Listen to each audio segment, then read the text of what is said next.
یوه ورځ زمری چې د سیند په غاړه باندې ناست او ډېر وږی شوی و او د 3 ورځو نه هیڅ نه و خوړلي او هیڅ ښکار ورته نه پیدا کېده. همغه وخت ګوري چې یو خر را روان ده.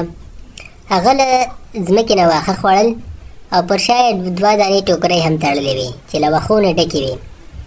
د زمري په سترګو کې ځلا راغله. هغه فکر وکړ وا دا خو اسان ښکار شو، زه به دا ونیسم او دا به وخورم. خو لکه څنګه چې دا خر نږدې شو، زمري په خندا وویل خره سلام، څو ورځې وروسته دې ولیدم.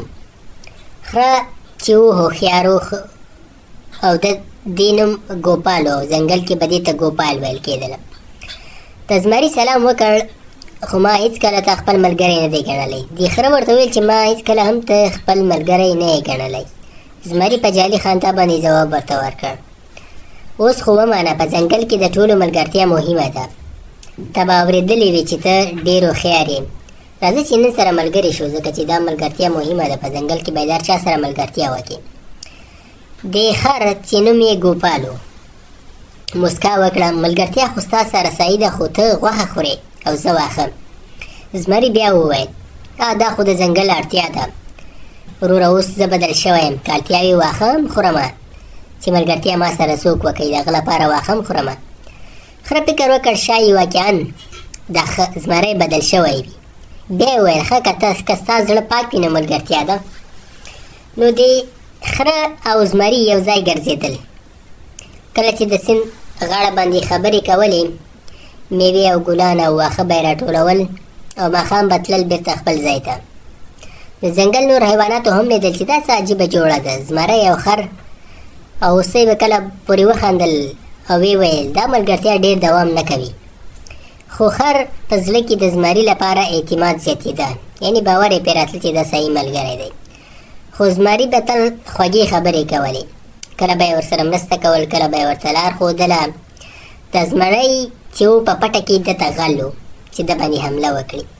یوه ورځ د زمري وویل خره ما اورېدلې چې ځنګل په شمالي برخه کې ډېرې خوندورې مڼې او امونه دي، ولې نه هلته لاړ شو؟ خر خوشحال سو، واه او د راځه دا خو زه نه یم تللی، راځه چې لاړ شو. دواړه سهار روان شول او اوږد سفر یې وکړ. غرمه شول او لمر تود و. خره به واښه خوړل، خو زمری د لوږې له امله ډېر ستړی شوی و. زمري په زړه کې فکر وکړ چې اوس موقع ده چې زه ده یوازې کړم او په یو ځای کې پرې حمله وکړم، داسې ځای کې چې په اسانه یې ونیولی شم. هغه وویل خره هلته په غار کې سړه سایه ده، راځه چې لږ ارام وکړو. خر لږ څه شکمن شو او په مسکا یې ځواب ورکړ، زمریه تاسو مخکې لاړ شئ، زه وروسته درپسې درځم، زه لږ اوبه څښم. زمری مخکې لاړ او لکه څنګه چې غار ته ننوت چې ګوري اخوانه یو پړانګ یا لیوه پرې ور اواز کړ چې څوک دی چې زما غار ته ننوت. زمری له ویرې نه شاته منډه کړه او ولوېده. خره د لرې نه کتل او وخندل، ویې ویل څه پېښه شوه زمریه؟ سړه سایه مو پیدا کړه؟ زمری شرمنده شو او ویې ویل دا خو د بل چا کور دی او دا زما مخکینی ملګری و، ما نه و پېژندلی. خره وویل ښه نو سبا هغه زما کور دپاره راوله، یعنې ستا ملګری ته رایوله زما کور ته. زمري ته احساس و چې دا خو خر لکه چې څنګه چې ښکاري دومره ساده نه دی. هغه په زړه کې فکر وکړ زه باید دا خر مات کړم، که نه دا به ما ته د احمق ګمان کوي. هغه وویل خره سبا په جنوب کې د ځنګل په جنوب کې خلک هغلته چې دي ډېرې غلې دانې دي هغه راټولوي، راځه چې لاړ شو هلته. خره پوه شو چې بیا کوم چال دی، خو ویې ویل ښه لومړی لار راوښایل. دواړه د کښتونو ته ورسېدل او روان ول. هلته چې یې وکتل رښتیا هم غلې دانې ولې. او زمري وویل ته دننه لاړ شه، زه بهر ګزمه وکړم. د یو ځای ته ورسېدل، خو دغه ورته ویل زمري چې ته دننه لاړ شه، زه به باندې ګزمه کوم. خر مسکا وکړه، ویې ویل نه وروره زه به بهر پاتې شم، ته مخکې لاړ شه چې کوم خطر نه وي، ځکه ته زمری یې. زمری مجبوراً دننه لاړ. همغه وخت یې ګوري او بزګر ولیدل او ناره یې وکړه چې راځئ زمری ونیسو. خلکو را منډه کړله چې زمری په غار ننوتی دی چې ویې نشي، خو زمري منډه کړه او ولوېده، خو ځان یې وژغوره او ځنګل ته وتښتېده. خر له لرې نه ژړل مننه زمری ته رښتیا چې زړه سوان دی، ځکه چې د خلکو نه دې وژغورلو.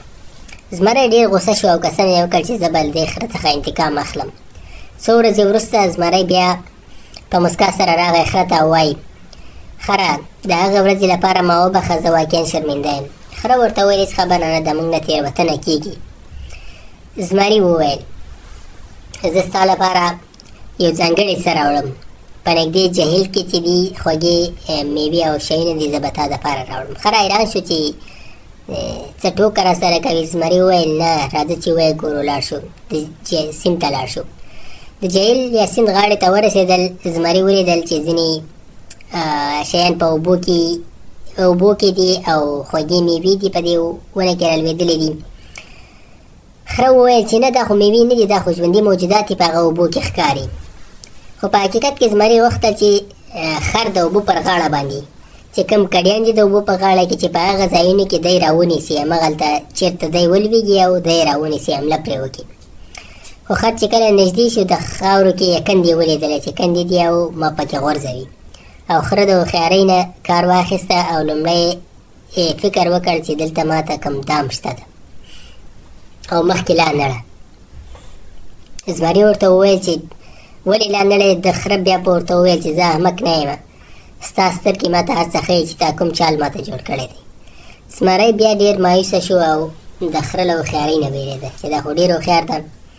څو ورځې وروسته د ځنګل باچا زمري غونډه وکړه. هغه وویل چې تر ټولو رښتینی حیوان څوک دی؟ هر چا خپل نظر ورکوه، هوسۍ او پیل، چا بل څه کوم حیوان یادوه چې دا ډېر رښتینی دی. همدا وخت کې زمری ودرېده. ما ته ښکاري چې خر تر ټولو ښه چلند کوي او هغه هر څوک د چل له لارې احمه کوي.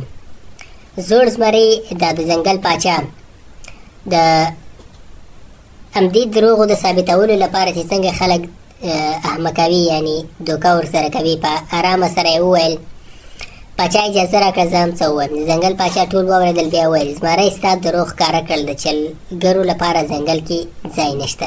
مطلب د خر په وویل چې خر وویل چې په دې زمري کې، یعنی دا زمری چې ده دا کوم زما ملګری چې ده دا خلکو د دوکې ورکوي، چل ورسره کوي. چې کله یې دا واورېدل نو دغه د ده ملګری زمری ډېر شرمنده سو او یوازې شو.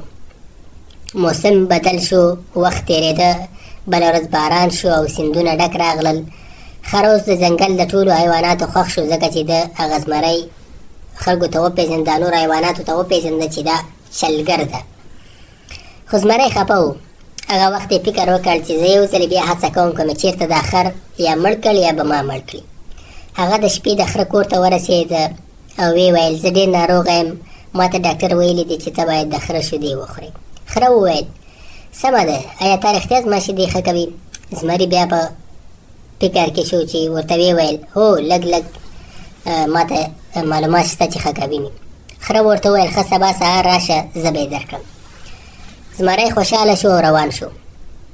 خو خر په زړه کې فکر وکړ چې اوس ده ته باید زه سبق ورکړم او دی باید زه په خپل چال کې راګیر کړم.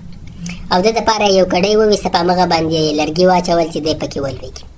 کله چې زمری راغی د خره ورته وویل چې ورشه هغلته هغه لرګو سره شیدې پرتې دي او واخله ویې څښه. زمری چې لاړ شیدې یې څښلې چې ګوري همغه غار ته کډې ته ولوېده. په څا کې چې ولوېده نو وروسته یې ژړا شروع کړل چې ما سره مرسته وکړئ او ما وباسئ. خره ورته وویل اوس تا دروغ نه رښتیا سره وینم چې ته نور چل او دوکه نه کوې، زه اوس تا باندې پوه شوم. زمري وویل چې ما وبخه، بیا به هېڅکله داسې نه کوم. خر یې ورسۍ راواخیسته او یې غځول، هغه یې راوویسته او واده یې ترېنه واخه چې نور به چا سره چل او دوکه نه کوي. زمري وویل قسم در کوم. خر راوباسه او ویې ویل اوس پوه شوې چې د چل له لارې تر ټولو څه ترلاسه کېږي، باید چاته چل ونه کړې، باید صداقت وکړې. زمري سر ښکته کړ. له هغه وروسته یې واده وکړه چې نور به دروغ نه وایي او چا سره به چل او فریب نه کوي.